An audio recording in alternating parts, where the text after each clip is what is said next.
Assalamualaikum warahmatullahi wabarakatuh. Kami dari kelompok 2 di mata kuliah Manajemen Strategik ingin mempresentasikan tentang tingkatan dan perumusan strategik, atau bisa dibilang the levels and formulation of strategic. Saya Alia Putri, NIM 4321900126. Saya Agung Wahyudi dengan NIM 4321901029.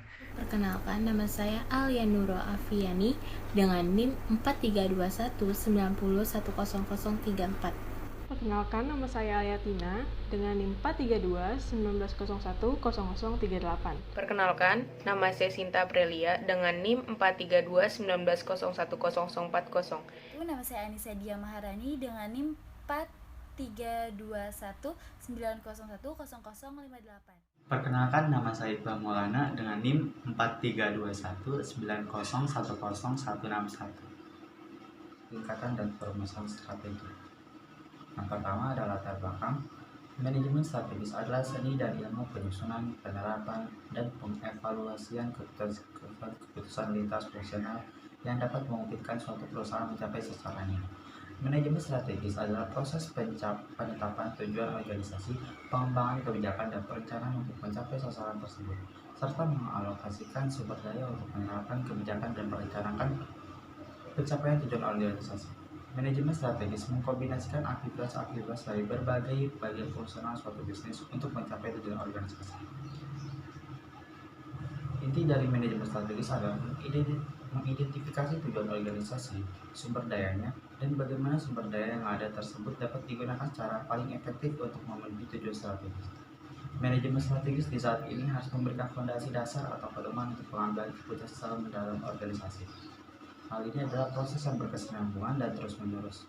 Rencana strategis organisasi merupakan dokumen hidup yang selalu dikunjungi dan kembali dikunjungi. Bahkan mungkin sampai perlu dianggap sebagaimana suatu cairan karena sifatnya yang terus harus dimodifikasi. Seiring dengan adanya informasi baru yang telah tersedia, manajemen strategis harus digunakan untuk membuat penyesuaian dan revisi. Lalu, ada pengertian strategi. Pengertian secara umumnya yaitu strategi adalah proses penentuan rencana para pemimpin puncak yang berfokus pada tujuan jangka panjang organisasi, disertai penyusunan suatu cara atau upaya bagaimana agar tujuan tersebut dapat dicapai. Yang kedua, pengertian khususnya, strategi merupakan tindakan yang bersifat inkremental atau senantiasa meningkat dan terus-menerus, serta dilakukan berdasarkan sudut pandang tentang apa yang diharapkan oleh para pelanggan di masa depan. Dengan demikian, strategi hampir selalu dimulai dari apa yang dapat terjadi dan bukan dimulai dari apa yang terjadi. Terjadinya kecepatan inovasi pasar yang baru dan perubahan pola konsumen memerlukan kompetensi inti. Perusahaan perlu mencari kompetensi inti di dalam bisnis yang dialihkan. Selanjutnya, saya akan menjelaskan tentang proses strategi. Manajemen strategis adalah proses penetapan tujuan organisasi, pengembangan kebijakan, dan perencanaan untuk mencapai sasaran tersebut, serta mengalokasikan sumber daya untuk menerapkan kebijakan dan merencanakan pencapaian tujuan organisasi. Manajemen strategis mengkombinasikan aktivitas-aktivitas dari berbagai jenis fungsional suatu bisnis untuk mencapai tujuan organisasi. Berbicara tentang gambaran besar manajemen strategis, inti dari manajemen strategis adalah mengidentifikasikan tujuan organisasi, sumber dayanya, dan bagaimana sumber daya yang ada tersebut dapat digunakan secara efektif untuk memenuhi tujuan strategis. Manajemen strategis harus memberikan fondasi dasar atau pedoman untuk pengambilan keputusan dalam organisasi. Selanjutnya, urutan pengembangan rencana yang bergerak dari umum ke khusus, dan niat ketindakan akan menciptakan beberapa tingkat perencanaan yang dapat diilustrasikan dalam segitiga di bawah ini. Yang pertama, misi. Misi dapat didefinisikan sebagai alasan atau tujuan suatu organisasi berdiri. Misi merupakan langkah awal dari proses pengembangan strategi perusahaan, dan oleh karena itu, sebuah misi yang efektif akan sangat membantu perusahaan dalam memformulasikan strateginya. Pernyataan misi mengungkapkan tujuan mereka dan oleh karena itu dapat menjadi pernyataan singkat. Ini juga terkait dengan gagasan visi. Visi menggambarkan aspirasi dasar atau mimpi dari sebuah organisasi, yang biasanya merupakan inisiatif pendiri atau pemimpin organisasi dengan dukungan semua karyawan. Lalu yang kedua, tujuan.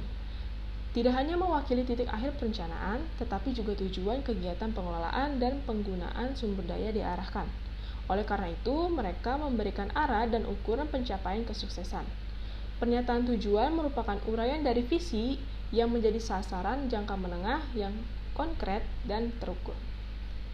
Lalu yang ketiga ada strategi. Strategi berhubungan dengan area luas dari operasi perusahaan, bertujuan memberikan kerangka kerja untuk perencanaan dan tindakan taktis yang lebih rinci.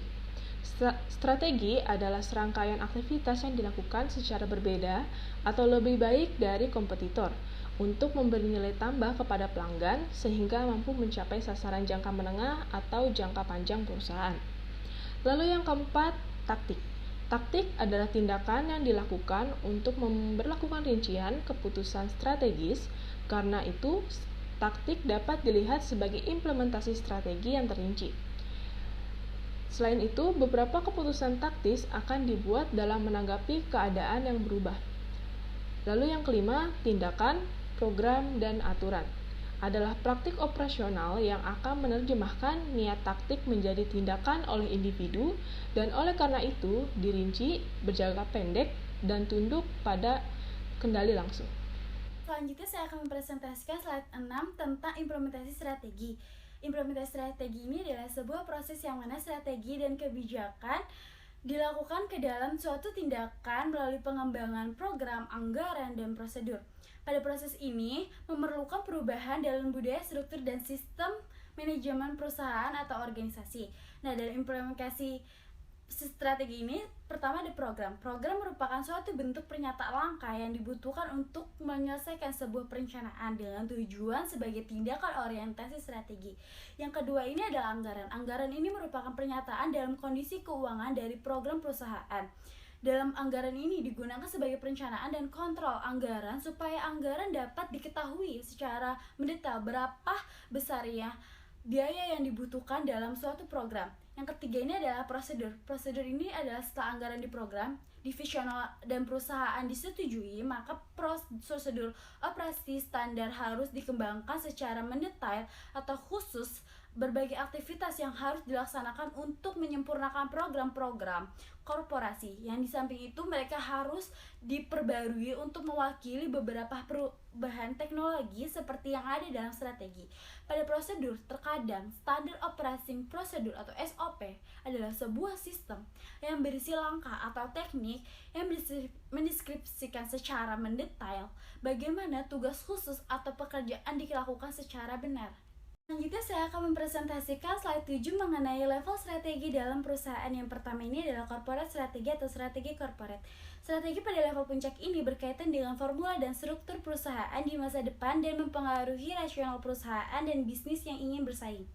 Arah dan strategi korporasi membangkitkan minat dan tujuan dan misi yang diemban. Strategi korporat ini juga disebut juga sebagai menggambarkan bagaimana perusahaan mengembangkan suatu strategi portofolio yang tepat untuk berbagai aktivitas perusahaan. Sebagai contoh adalah keputusan Rachel Electronics untuk melepaskan Vodafone sebagai perusahaan terpisah.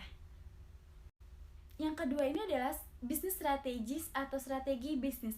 Strategi pada level unit bisnis yang dikenal dengan istilah SBU atau strategic business unit ini merupakan strategi tentang produk atau layanan mana yang harus dikembangkan, ditawarkan ke pasar mana, dan sejauh mana sudah terpenuhi kebutuhan ini ke pelanggan untuk mencapai tujuan organisasi.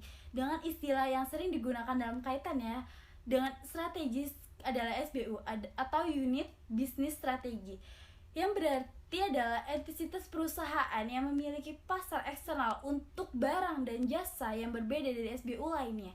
Nah, keputusan yang diambil misalnya adalah berkaitan dengan upaya untuk meningkatkan profit margin dalam produksi dan penjualan dari produk atau jasa yang dihasilkan. Sebagai contoh adalah Mobile Ford Motor adalah sebuah SBU yang mencakup untuk model-modelnya yang ditunjukkan sebagai pembelian armada mobil yang tidak menyukai Sierra pendahuluannya.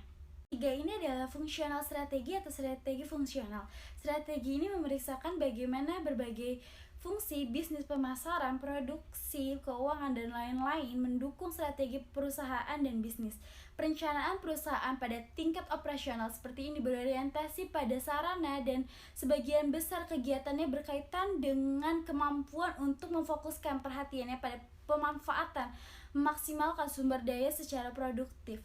Strategi ini lebih bersifat operasional karena disusun dan dikembangkan oleh para manajer di masing-masing departemen.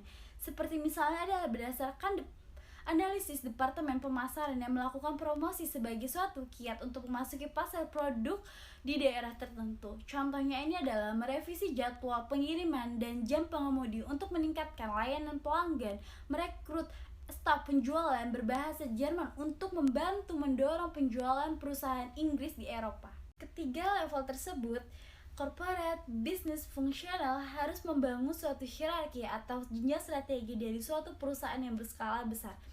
Antara jenjang strategi yang satu hendak dengan strategi yang lainnya. Di samping itu juga ketiga level tersebut harus terintegrasi sepenuhnya perusahaan untuk berhasil mencapai tujuan keseluruhannya. Pada suatu perkembangan usaha, dilakukan suatu perhatian yang lebih luas dilakukan dalam rangka menyelaraskan aktivitas bisnis perusahaan terkait dengan aktivitas perusahaan lain, baik yang bergerak pada bidang usaha yang sejenis maupun bidang lainnya, yang harus saling melengkapi. Jenis-jenis strategi. Strategi dapat muncul dengan cara yang berbeda-beda, dan Mintzberg telah menyadari terdapat berbagai mode perumusan strategi yang dijelaskan di bawah ini. Berikut ini merupakan gambar yang menunjukkan alternatifnya. Strategi yang direncanakan atau disengaja. Strategi yang direncanakan atau disengaja muncul di mana ada niat yang tepat, yang ditulis dan dipaksakan oleh pimpinan pusat. Fitur utama mencakup sejumlah besar kontrol untuk memastikan implementasi bebas kejutan di lingkungan, yang dapat dikontrol dengan manajer yang dapat memastikan, mereview, dan mengevaluasi setiap opsi yang tersedia. Dan mereka kemudian dapat memilih apa yang menjadi pilihan terbaik dalam kriteria rasional. Seringkali ada spesialis departemen strategi. Organisasi yang dapat menggunakan strategi ini harus bersikap cukup besar untuk membayar biaya analisis formal, memiliki tujuan yang operasional dan harus dihadapi, beroperasi di lingkungan yang dapat diprediksi dan stabil, mengambil pendekatan sistematis dan terstruktur untuk perkembangannya. Kumpulkan informasi internal dan eksternal dan diintegrasikan keputusan ke dalam strategi yang komprehensif. Fokus pada analisis sistem, terutama dalam penilaian biaya dan manfaat dari proposal yang bersaing. Perencanaan strategis dipandang sebagai cara mempersiapkan perubahan dan memberikan arahan bagi organisasi. Ini juga memungkinkan organisasi untuk mengordinasikan aktivitasnya secara internal. Di sini saya akan menjelaskan strategi yang muncul, yaitu ada niat perusahaan diikuti dengan interpretasinya. Terkadang, niat ini tidak tertulis secara formal, tetapi muncul secara waktu. Dan strategi ini memiliki dua contoh. Contoh yang pertama top down, yaitu budaya orang-orang yang berpikiran sama yang memiliki nilai-nilai yang sesuai dengan fokus pada kualitas atau keinginan untuk dikenal secara internasional, dan lain-lain. Untuk contoh yang kedua, bottom up. Di lapangan, seorang penjual mengunjungi seorang pelanggan, produknya tidak benar, dan bersama-sama mereka melakukan beberapa modifikasi. Penjual kembali ke perusahaan dan melakukan perubahan. Setelah 2 atau 3 putaran lagi, mereka akhirnya bisa mendapatkannya dengan benar. Produk baru muncul yang pada akhirnya membuka pasar baru. Perusahaan telah mengubah arah strategis. Slide selanjutnya, strategi opportunistik. Yang dimaksud dengan strategi ini yaitu strategi mungkin muncul dalam atau dengan cara kewirausahaan. Suatu organisasi dapat memanfaatkan perubahan lingkungan atau mengenali keterampilan baru secara oportunistik. Alternatifnya, perusahaan dapat didirikan oleh pengusaha karena adanya peluang di pasar. Organisasi yang beroperasi dalam mode ini menunjukkan melalui tindakannya bahwa lingkungan tidak fleksibel itu adalah kekuatan yang harus dihadapi dan dikendalikan. Kekuasaan dipusatkan pada kepala eksekutif dengan keengganan untuk tunduk pada otoritas. Di sini saya akan menjelaskan tentang strategi yang diterapkan. Maksudnya itu, strategi yang diberlakukan pada suatu organisasi umum dengan adanya kebijakan pemerintah akan memberikan pengaruh terhadap strategi yang ditetapkan organisasi tersebut.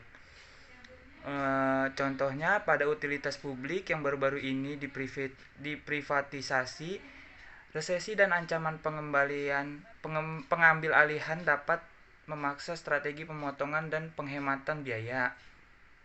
Perkembangan teknologi dapat menyebabkan suatu organisasi mengembangkan produk baru untuk menggantikan produk yang lama. Selanjutnya saya akan menjelaskan tentang strategi yang terrealisasi dan belum terrealisasi. Nyatanya terdapat strategi terrealisasi dan belum terrealisasi. Strategi yang terrealisasi dapat berhasil terrealisasikan atau dilaksanakan jika adanya perencanaan strategi yang baik. Namun, pada strategi yang belum terrealisasi, kemungkinan adanya perencanaan dari strategi tersebut yang kurang matang, sehingga hal ini menyebabkan strategi tersebut belum terrealisasikan atau bahkan tidak terrealisasikan dalam praktiknya. Oke, selanjutnya ada jenis-jenis formulasi lainnya. Yang pertama ada muddling through. Lippbaum berpendapat bahwa pilihan strategik terjadi dengan membandingkan opsi yang memungkinkan satu sama lain dan mempertimbangkan opsi mana yang akan memberikan hasil yang terbaik.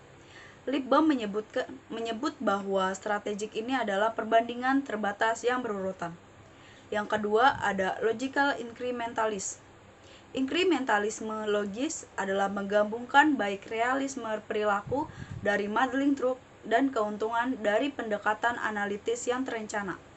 Para manajer terus-menerus belajar dari satu sama lain yang akan menghasilkan pengujian berkelanjutan dan implementasi strategik yang bertahap. Kemudian memberikan kualitas informasi yang lebih baik untuk membantu pengambilan keputusan. Karena penyesuaian yang terus-menerus ini, organisasi harus sejalan dengan tujuan lingkungan yang dibebankan padanya.